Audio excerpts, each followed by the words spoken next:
Começando mais um episódio de Três Lados da Corrida, eu sou Ricardo Hirsch e estou com Danilo Balu e Rodrigo Roenes e vamos lá falar sobre o universo da corrida e o tema de hoje é sobre as maratonas do primeiro semestre.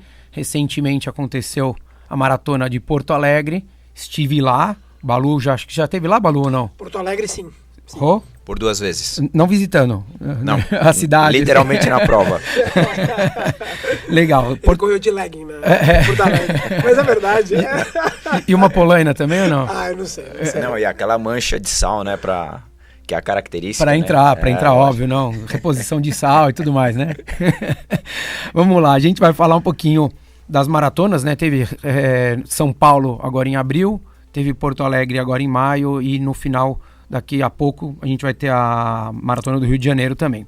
E Porto Alegre mudou um pouquinho, né? A gente vê crescendo, tive uma grata surpresa, eu fiz essa prova em 2005 e desde então não tinha voltado mais lá para essa prova, ela mudou totalmente do que era, já mudou do ano passado para esse ano, mas mudou tudo, local de largada, local de chegada, a quantidade de pessoas, enfim.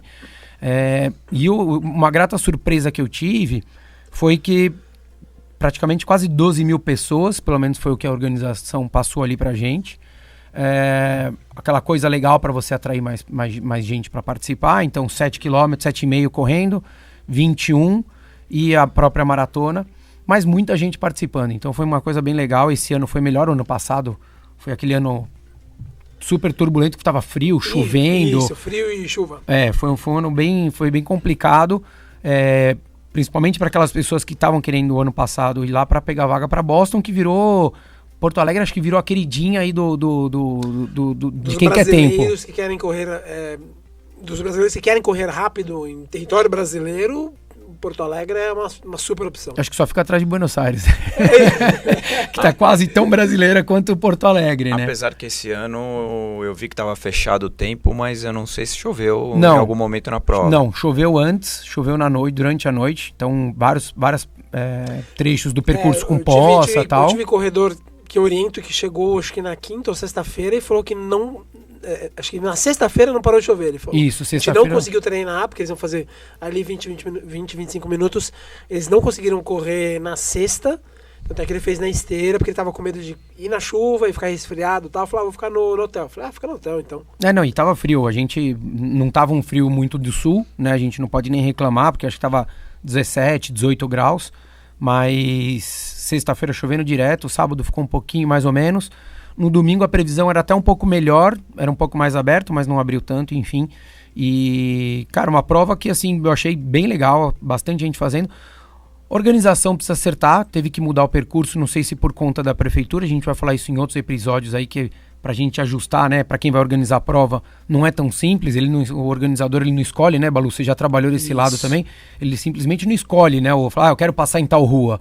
Depende de uma série de aprovações. Exato, né? Prefeitura, praticamente a prefeitura que escolhe o trajeto. Escolhe o trajeto, exato. Eu acho que um grande acerto de Porto Alegre, nos últimos anos, na verdade, foi a inclusão da meia maratona. Porque antes tinha uma meia maratona antes e depois os 42. Eu gosto muito desse modelo de uma meia maratona antes e depois a maratona, tá? Porque a meia ela acaba servindo como um treino para quem vai fazer a própria prova. Mas acontece que maratona no Brasil, tirando o Rio de Janeiro, quando já falando que é o primeiro semestre das provas brasileiras, quando a gente vê uma maratona, só maratona, é muito difícil a gente ter uma prova, vamos dizer assim, com grande adesão. Isso, viável. Então no Brasil ainda você tem esse apelo de colocar uma distância menor para tornar a prova viável, trazer mais gente e tudo mais. O que Porto Alegre fez, eu acho que esse é o segundo ano, posso estar errado, segundo ou terceiro, mas acho que é o segundo, é trazer junto uma prova de 21 e no passado já teve prova de 5, 10... esse ano foi 7,5. 7,5. E aí você aumenta o público, para quem assiste é mais legal, é mais gostoso, é melhor, e para quem corre também, principalmente nos primeiros 21, acaba sendo muito melhor. E você deixa aquela pessoa que está assistindo a prova, ou que fez o 7,5, ela fica mais um tempo assistindo. Sim, e o cara que terminou a meia, exatamente, o cara que terminou a meia também continua ali, né? Eu acho um grande acerto por parte da organização de Porto Alegre, ainda que tenha que, entre aspas, sacrificar a meia maratona que vinha antes, você traz junto da maratona, e por incrível que pareça, isso fez aumentar o número das duas provas. A meia maratona aumentou e a maratona aumentou, ou seja, foi bom, que é o mercado brasileiro, ainda, como a gente já falou na estreia, ele precisa ser um pouco maturado, então isso acabou sendo positivo. Aumentou os 21, aumentou os 42, é um lado, foi uma vantagem. Se o organizador, até não sei se está ouvindo, ou se alguém conhece o organizador, enfim, quiser passar também um feedback de muitas pessoas que eu conversei e de quem ficou assistindo, ficou um pouco confuso só a dinâmica das voltas. Então, ouvi dizer também, eu lendo comentários de rede social, em um portal de corrida falava isso. A meia maratona largava num sentido da avenida, o 7,5 largava no outro sentido, que até aí ok, porque é a distribuição da distância que cada um está fazendo. O que acabou acontecendo é que fazia-se uma volta de 21, e aonde terminava o 7,5 era onde passava o quilômetro 14 de quem estava fazendo a meia e a maratona. Só que então as pessoas terminavam ali o 7,5, quer dizer, não terminavam ali, terminavam do outro lado. Mas o que acabava acontecendo é que acabava ali, dava a volta esse 14 e acabava a maratona. E o handbike chegou na galera que estava fazendo maratona ou meia. São bem mais rápidos. Eles são bem mais rápidos, né? Os cadeirantes. Eles terminam a prova ali, sei lá, com 1h30, mais ou menos isso. Então pensa quantas pessoas, porque demorou acho que uns 7, 8 minutos para todo mundo passar na linha de largada. Então se você pensar que a pessoa perdeu 7 minutos de largada, que seja 5 para facilitar a conta, e ela correu a 6 minutos o quilômetro, 14 quilômetros, ela está passando exatamente por 1h30. Dá 1h29, na hora que chega o handbike. E aconteceu de fato isso. Então era moto vindo, buzinando, muita gente com fone de ouvido não ouvia. Nossa. Então muita gente quase sendo atropelada. Muita gente não sabe. Isso a moto acompanha o primeiro handbike, porque os outros. O terceiro. Exatamente, o segundo e o terceiro tinham que vir gritando para os corredores saírem, porque era uma rua que não é tão estreita, eram 3 pistas. Pensando em Brasil, é uma rua, uma avenida boa até para se correr. Só que você dividia entre quem estava correndo meia, maratona e o handbike. Então deu uma complicada. E na hora que cruzava a linha de chegada do handbike, ele era obrigado a cruzar essa avenida inteira, essas 3 pistas, para ir para o outro lado da rua, para ele cruzar onde as pessoas fechavam o 21 ou abriam a segunda volta, para eles poderem descansar, porque eles já tinham terminado a prova. Então essa dinâmica deu uma engasopada ali, os staffs, a gente viu muito staff meio perdido, natural, porque também foi o primeiro ano que foi distribuído dessa maneira, mas para as pessoas, muita gente que estava ali deu uma atrapalhada. Ficou confuso. Você acha? Mas isso eu acho que é algo fácil de resolver para o ano seguinte. Sim, então, eu acho que assim, eu tava falando agora, não encarem como uma crítica de corneteiro, é muito, por isso eu até falei no começo, quem puder passar isso pro organizador, não foi um feedback só meu, não. Uhum. Eu tava ali, eu tava na largada, acompanhando os alunos, via a largada, via passando nos 21, via a chegada, via o handbike, enfim, acompanhei a prova ali num olhar um pouco mais criterioso. A gente, graças a Deus, já participou de várias provas, né? A gente brincou aqui no primeiro episódio que a gente já está há muito tempo no mercado, então já viajamos, já fizemos muita prova no Brasil, muita prova fora, então a gente vê isso tudo e a gente sabe que essa dinâmica, óbvio, não depende só do organizador, mas que ela tem que ser muito bem estruturada. Eu já tive numa prova nos Estados Unidos uma vez acompanhando um aluno que no meio da prova eles colocaram uma escadaria porque estava reformando a avenida que eles tinham que correr. E tudo bem, mas acontecia para todo mundo. Acontece, a gente sabe que imprevistos da cidade, a cidade não pode ficar em torno de um único evento. Se o evento levasse 100 mil pessoas e todo mundo gastasse, sei lá, 10 mil reais, ia dar uma conta gigantesca para o governo, para o estado, para a cidade e ia justificar. Mas pensando em 12 mil pessoas, sendo que das 12 mil, umas 4 mil deve ser da região, então não é um evento que justifique a cidade parar, né? Agora, o que eu acho, entrando no que o Balu falou, você vê essa coisa do 7,5, do 21, junto com a maratona, também como um apelo para você conseguir grandes marcas ou conseguir patrocinador para colocar o evento de pé e para gerar mais mídia, esse tipo de coisa ou não? Eu acho que nesse ponto talvez seja mais atrativo principalmente para o corredor. O corredor, em muitos casos, em algumas provas que tem essa alternativa de distância, de repente é um corredor iniciante, ali ele sei lá, se inscreve na primeira distância, que seja o 7,5, no ano seguinte ele pensa em estar na mesma prova, só que nos 21, para projetar os 42 para um terceiro ano, vamos dizer assim, pensando nessa condição. Eu não sei até que ponto, o Balu até falou bem com relação a Porto Alegre, sobre o crescimento da prova. Eu não sei até que ponto, se a gente pegar a Maratona de São Paulo, o quanto que é vantajoso para o organizador ter as duas distâncias e não só a maratona. Só a maratona, talvez pelo fato de, eu acho que dá menos público de inscrição, aí vocês me corrijam, apesar que a gente não tem esse número, eu pelo menos não tenho. A Maratona de São Paulo, somente a Maratona de São Paulo, eu não sei se coloca tanto corredor quanto Porto Alegre.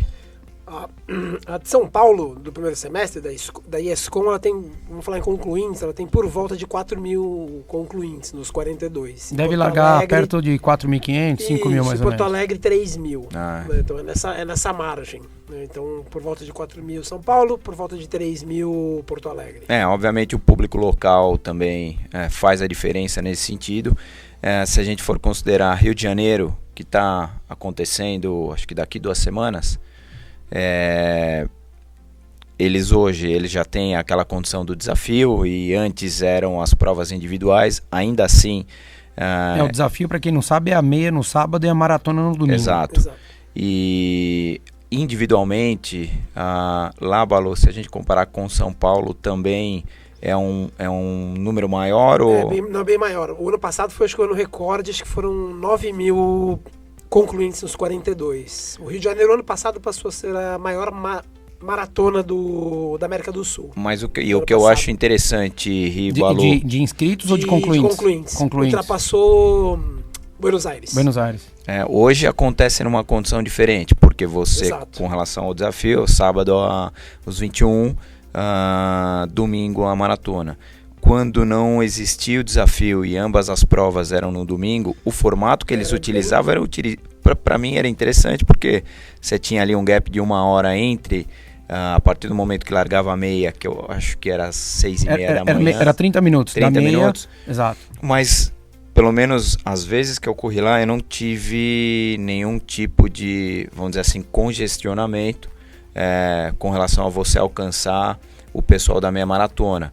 E Rio de Janeiro também tem lá os 6 quilômetros, que hoje é na sexta-feira, que é o Family Run. Mas você correu para quanto? Para 8 minutos o quilômetro naquele... Não. O primeiro ano que eu fiz Rio de Janeiro... Não podia perder a piada, né, Balu? O primeiro ano que eu fiz Rio de Janeiro, eu corri, acho que o pace era 10,20 o quilômetro. Aí, na outra você andou rápido, na outra você andou mais rápido. A segunda vez eu fiquei feliz, porque deu 10 cravado. Mas você correu mesmo 42 lá no Rio? Corri. Foi a primeira vez que eu classifiquei para Boston, foi lá. Nossa. 2010. Eu e o Rodrigo, a gente é mameluco, a gente gosta de calor. Não, Balu, a condição de Porto Alegre, segunda vez eu classifiquei em Porto Alegre, largou ali com 12 graus, ok, terminou ali com 23, 22. 2016, que largou com 0 grau e terminou com 6, eu no quilômetro 15 eu já estava sabendo que não ia dar em nada. Já ligou, falou, encomenda a coroa de flor, abre o jazigo, que já era. Né? O que eu vejo com relação a essas provas é que uma coisa que é muito legal ressaltar, lembrei aqui que eu ia falar, a gente falou do percurso que não estava tão legal, que enfim, tem que acertar essa dinâmica, mas uma coisa que foi muito bacana, e eu acho que tem que ressaltar e tem que dizer, que é a transmissão ao vivo da Maratona de Porto Alegre. Passou na net, no canal, sei lá qual é o canal que é, 524, que é o que me passaram. Patrocínio da Unimed, então a gente não ganha nada deles, tá? E você teve lá, né? Tava lá. Pergunta, você estava em São Paulo também acompanhando, público nas ruas? Mais gente acompanhando lá. Eu perguntei para quem fez a maratona também, porque na meia tinha um pouco mais de... Óbvio que tinha mais gente, porque muito mais gente fazendo a meia maratona do que a maratona. Mas eu reparei que quase 2 quilômetros, por exemplo, para a chegada, que seria a gente estar praticamente quase na JK, que é onde eu fiquei no apoio ali na Maratona de São Paulo, era uma pessoa do lado da outra, dos dois lados da avenida, acompanhando todo mundo chegando. Então, deu um exemplo, pelo menos ali onde eu vi, para quem eu perguntei, falou, você via muita família ao longo do percurso, não era uma coisa como a gente já viu em algumas provas no exterior, mas bastante gente assistindo. E muito mais que São Paulo. Mais do que São Paulo. E essa coisa da transmissão eu achei muito legal, muito bacana, porque eles passaram ali a prova, a largada, e ficaram passando direto, então foram quase 4 horas, se eu não me engano, de transmissão ininterrupta, e ficou depois na chegada aparecendo todo mundo chegando. Então, assim, não acredito que seja tão caro para se fazer isso. Né? Se a gente e é um diferencial, porque mesmo a de São Paulo não passa mais na TV, a do Rio passa em canal fechado, acho que é uma Sport TV que passa, não sei, a do Rio. E agora de Porto Alegre. Porto Alegre eu não sabia que passava. Não, a gente. No primeiro ano. Eles mandaram SMS para todos os participantes, avisando que ia ter essa cobertura, legal, de que ia ter a transmissão, legal. Muito legal. Fiz questão de dar um print ali, postar no Instagram, para quem quisesse ver, enfim. A gente tem que, por isso que eu estou fazendo questão de ressaltar aqui, porque a gente gosta de... O intuito do podcast também é falar isso, é também a gente cutucar quem tem que cutucar e valorizar quem acha que tem que ser valorizado. Eu acho que a ESCOM, talvez me corrija se estiver errado, eu acho que a ESCOM passou no canal de YouTube dela a maratona, mas aí foi a própria organizadora fez ali no canal de YouTube ou no Facebook, eu não lembro, acho que foi no YouTube a transmissão da prova, não na TV. Dessas 3 provas, que são as 3 grandes maratonas brasileiras acontecendo no primeiro semestre, eu ainda acho de longe a melhor de Porto Alegre para correr. O Rio tem a questão do visual, tem a questão do público, né? São quase 10 mil pessoas correndo 42, né? Cidade maravilhosa, tudo mais. São Paulo eu acho muito dura, a da ESCOM, corre boa parte num ambiente deserto com pouca gente. E Porto Alegre você tem a vantagem do frio, um clima frio, um percurso plano e um número razoável de gente correndo. Para mim, das 3 ainda é se eu tivesse... eu vou correr uma maratona rápida aqui no Brasil, eu quero correr uma maratona legal aqui no Brasil no primeiro semestre, eu Balu, ficaria com Porto Alegre, assim, primeira opção sem pensar muito. Né? Para um paulista, né? Sou paulista, eu vou ter o transporte entre Porto Alegre e o Rio, vou ter que escolher, não é nada proibitivo. 50 minutos de voo, 1h20 também. Exato. Não muda nada. Enfim. Uma cidade mais barata, uma prova mais barata, eu Balu, ficaria com Porto Alegre. Tô contigo, Balu. É isso, galera. Valeu, espero que vocês tenham curtido. Mande aí comentários, quem fez a maratona de Porto Alegre ou a meia, ou deseja fazer, mande aí seus comentários, perguntas, e a gente vai se esforçar para levar tudo isso para vocês. Valeu, um abraço. Um abraço, gente. Um abraço.